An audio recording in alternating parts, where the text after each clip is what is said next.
আমাদের আমিরি জামাত 11 দলের মিটিং করে গত পরশুদিন প্রেস ব্রিফিং করে স্পষ্ট করে দিয়েছে যে সহিংসতা বন্ধ করুন।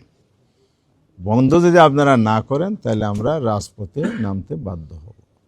আমাদের 11 দলের সিদ্ধান্ত হয়েছে, পার্লামেন্টে আমরা গঠনমূলক বিরোধী দলের ভূমিকা পালন করব, দেশ এবং জাতির স্বার্থে কথা বলবো, আমাদের বক্তব্য তুলব। দেশ গড়ার জন্য আমাদের বাংলাদেশ, দেশকে আমরা ভালোবাসি, দেশকে আমরা পিছনে নিতে চাই না, সামনে নিতে চাই। সেই সেন্টিমেন্ট থেকে আমরা কাজ করার জন্য, ভূমিকা পালনের জন্য প্রস্তুত আছি ইতিবাচকভাবে। কিন্তু যদি এই ধরনের সহিংসতা অব্যাহত থাকে তাহলে অবশ্যই দেশ আবার পিছনের দিকে যাবে। আমরা কোনো অপশক্তির হাতে, যারা ষড়যন্ত্র করে দেশকে অস্থিতির সৃষ্টি করে গণতন্ত্রের অভিযাত্রাকে ধ্বংস করার পায়তারা করবে, সে জায়গায় আমরা আপোষহীন থাকব। এই জন্য প্রয়োজনে আমরা রাস্তায় নামতে বাধ্য হব।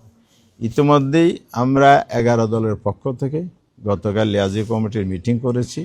শীর্ষ নেতৃবৃন্দের সাথে আলাপ করে আমরা আগামীকাল 16ই ফেব্রুয়ারি ঢাকার রাজপথে বাইতুল মোকাররম উত্তর গেট থেকে আমরা প্রতিবাদ সভা এবং বিক্ষোভ মিছিলের ঘোষণা দিয়েছি।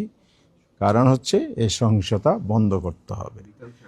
বিকাল 4:30টায় জনগণকে সাথে নিয়ে আমরা এটা প্রতিবাদ করতে চাই।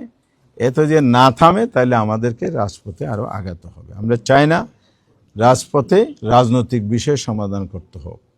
দেশে একটি পার্লামেন্ট গঠিত হয়েছে, হয়তো 2 দিন পরে শপথ হবে। সেই পার্লামেন্টে রাজনীতির সকল আলোচনার কেন্দ্রবিন্দু হোক, এটাই গণতান্ত্রিক রেওয়াজ, পলিটিক্যাল কালচার নতুন দ্বারা আমরা তৈরি করতে চাই। কিন্তু যারা অধিক সংখ্যক আসনে বিজয়ী হয়ে সেই পথে না হেঁটে অসুস্থ পথে যেতে চান, জনগণ সেটা মেনে নেবে না। জনগণকে সাথে নিয়ে আমরা এটা রুখে দেবো ইনশাআল্লাহ।